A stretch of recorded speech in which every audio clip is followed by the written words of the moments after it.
Assalamualaikum warahmatullahi wabarakatuh.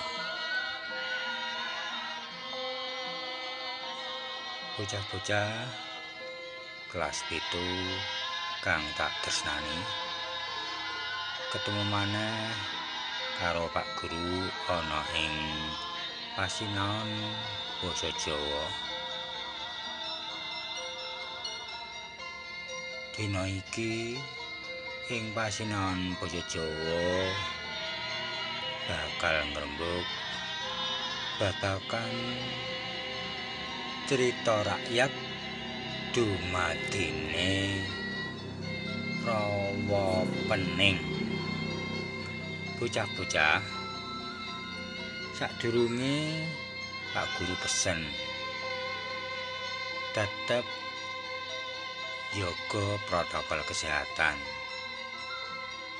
Aja lali tansah cuci tangan, nganggo masker lan jaga jarak.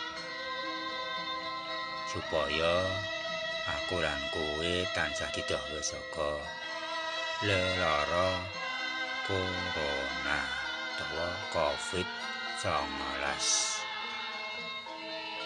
Bocah-bocah, dene tujuan pasinaon ing dina iki yaiku sakwise kowe padha nonton video pembelajaran iki, kowe diajak bisa mangsuli pitakon-pitakon saka ing cerita kang wis kok tonton utawa kok rungokake. Ngono bocah, mula saka iku rungokno cerita rakyat dumadine rawa bening iki.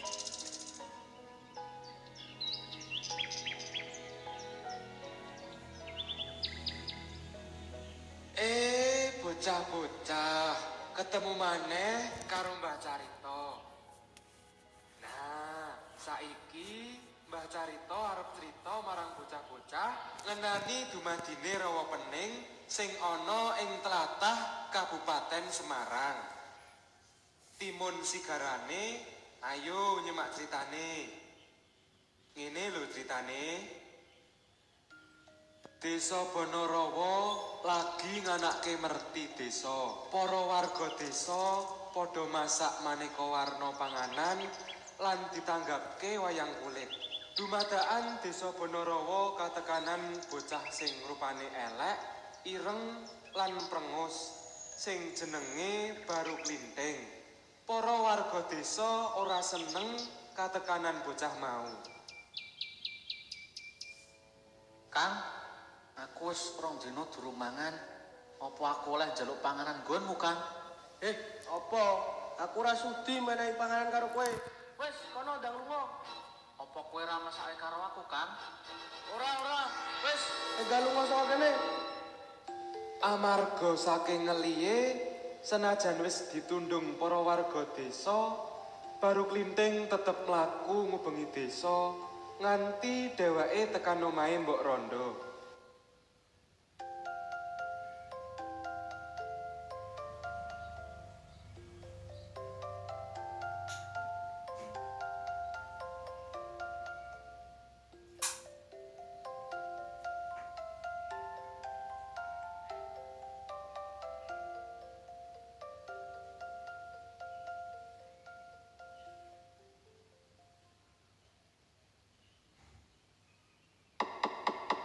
Kula nuwun. Monggo, sinten niku nggih? Nuwun sewu, Mbok. Kula Baru Klinting. Napa pareng kula nderek leren mriki, Mbok? Yalah, iya Le, rene yo. Kene. Lereno kene karo iki ana panganan sithik. Panganan kanggo ganjel wetengmu.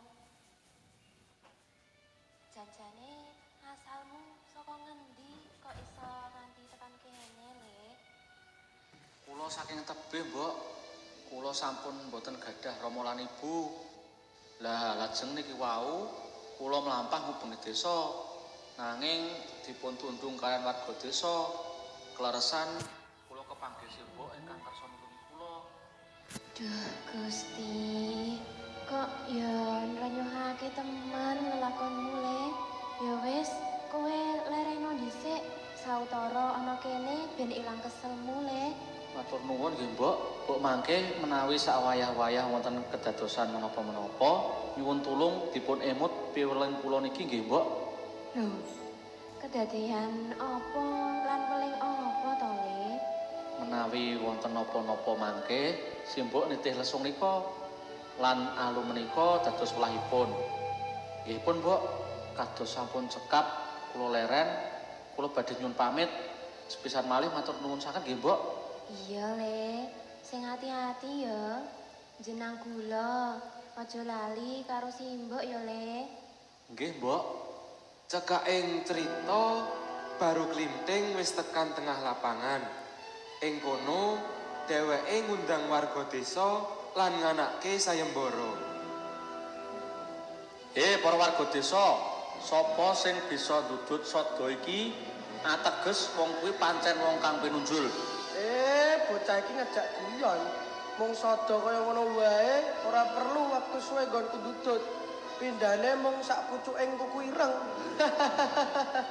Ya wis, Kang, coba enggal buktekno. Pungkasane para warga padha genti-genten anggone nyoba ndudut. Nanging ora ana sing bisa. Banjur ing sangarepe para warga baru klinting ndudut sada kuwi kaya tanpa nganggo tenaga. Brol, sada didudut. Dumadaan saka tipake sada mau metu banyune. Saya suwe, saya gedhe metune. Wasana desa Banarawa katrajang banjir bandang lan kabeh warga desa mati klelep kejaba Mbok Rondo kang nurut welinge baru klinting. Paribasan mrojol slaning garu, Mbok Rondo luput saka bebaya kang nemahi wong-wong desa Banarawa. Panggonan iku banjur dadi rawa kang banyune bening lan resik. Saengga banjur diarani rawa pening. Nah, kuwi mau crita ngenani dumadine rawa pening. Ing crita iki awake dhewe bisa sinau maneka warna. Kayata aja gampang remehake wong liya, senajan wong kuwi ketoke ala, kukus gantung umpamane. Aja mung nyawang wong saka blegere wae, nanging kudu ngerti kepiye sejatine wong kuwi. Sabanjure awake dhewe kudu seneng tetulung marang liyan kang butuhake pitulungan. Ngono ya, Cah. Sakmene dhisik anggone simbah crita.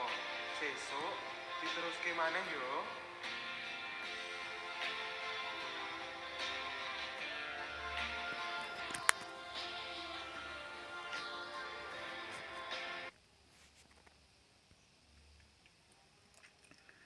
Bocah-bocah sakwise kowe padha nonton video mau ana tugas garapen. 1. Apa judule video sing kok tonton? 2. Sapa jenenge paraga utawa tokoh sing rupane elek lan ambune brengus?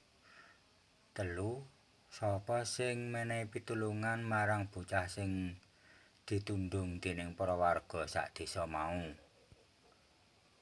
4. Rawa pening iku mapane ana ing ngendi? 5. Aranana siji wae piwulang sing bisa kajupuk saka crita dumadine rawa pening. Jawabanmu ditulis ing buku tulismu, banjur dikirim ana ing grup mapel basa Jawa. Tak tunggu ya, Cah. Wis cukup semene dhisik. Assalamualaikum warahmatullahi wabarakatuh.